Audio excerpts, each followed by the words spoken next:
بسم اللہ الرحمن الرحیم، السلام علیکم ورحمۃ اللہ وبرکاتہ۔ سلام اس پر کہ جس نے بادشاہی میں فقیری کی۔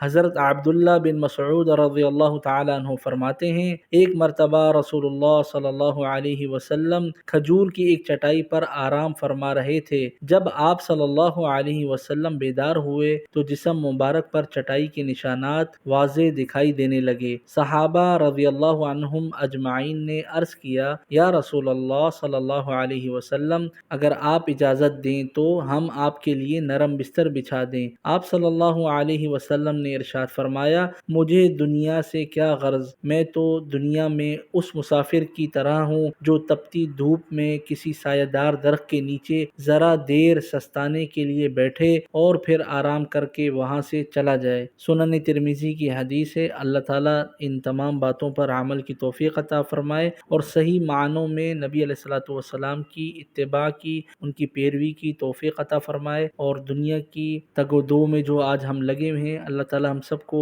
اس سے بچائے اور آخرت کی فکر کرنے کی توفیق عطا فرمائے۔ یہ ویڈیو آگے بھی لازمی طور پہ شیئر کیجیے گا۔ جزاک اللہ خیر۔ السلام علیکم ورحمۃ اللہ وبرکاتہ۔